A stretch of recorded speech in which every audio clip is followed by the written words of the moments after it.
안녕하세요. 실로스 대표원장 정현진이라고 합니다. 반갑습니다. 이 중년 성형의 첫걸음이 눈이었으면 어떨까? 저도 뭐 나이가 이제 50이 넘었는데 나이를 먹게 되면은 처짐의 변화의 첫 번째가 눈이에요. 볼도 처지고 턱도 처지고 다 처지겠지만은 수술 하나밖에 할 수가 없다 그러면은 그 중에 눈 성형을 하는 게 젊어 보이게 할 수 있는 가장 효과적인 방법입니다. 상안검 수술이라는 게 처진 눈을 쌍꺼풀 수술해서 만드는 거거든요. 이게 젊은 사람들은 처진 게 별로 없어서 찌든지 찝든지 해서 라인을 만들어서 눈을 걷게 하는 거고, 나이를 들면 이제 많이 처지니까 여유분이 되는 피부까지 잘라서 쌍꺼풀을 만들어주는, 그래서 이제 처진 거를 개선해주는 수술을 이제 상안검 성형이라고 하는데, 상안검 성형이 부류가 많아요. 상안검 성형이 눈썹 안에서 놀아야 되거든요. 눈썹 벗어나면 안 돼요. 흉터가 남기 때문에. 이 범위 안에서 눈썹 아래냐 위냐 아니면 아예 쌍꺼풀이 있는 보통 이 세 가지 경우를 넓은 의미에서 이제 상안검 성형이라고 보시면 되는데, 이 상안검 성형의 핵심은 수술하고 나서 인상이 사나워지면 안 돼요. 그게 왜 사나워지냐면은 눈이 처지면 답답하니까 다 눈썹을 치켜 올리게 되죠. 근데 눈을 걷어놓으면은 올릴 필요가 없어지는 거예요. 일주일 안에 눈썹이 툭 떨어집니다.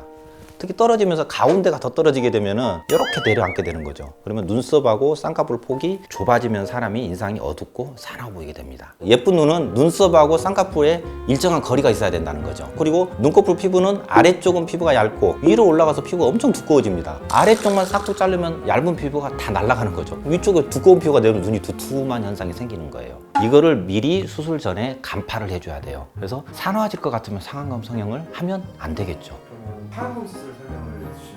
실은 저도 2년 전에 상안검을 했습니다. 거울 볼 때마다 너무 보기 싫어서 남한테 해주기만 한 걸 제가 이제 당해봤죠. 남자분들이 제일 많이 하는 수술입니다, 나이 먹어서. 남자들은 좀 약간 처지고 이런 것도 중요한 맛이 있거든요. 요거는 진짜 보기 싫습니다. 볼 처지고 턱 처지고 눈 처지고 하는 것 중에 하나만 고르면 눈을 먼저 하라고 그랬지만, 눈도 위아래라잖아요. 위아래 중에 하나밖에 못해. 그러면 하안검을 먼저 하시는 게 훨씬 좋은 효과를 보실 수 있다는 걸 말씀드리고 싶고, 하안검은 속눈썹 아래로 절개로 들어가서 늘어진 피부도 잘라주고 지방도 재배치해주고 근육도에서 위에서 처진 거 이렇게 올려주면 인단밴드까지 교정하고, 그 다음에 중안면까지 박리를 해서 수술도 같이 곁들여서 할 수 있거든요. 보통 요 까진 안검 외반이라고 그러죠. 이걸 교정하기 위한 수술이 지금 중안면 거상이에요. 그래서 여기까지 하면 힘이 없는 사람들은 오히려 예방 효과도 좀 있죠. 모양도 훨씬 좋아지고.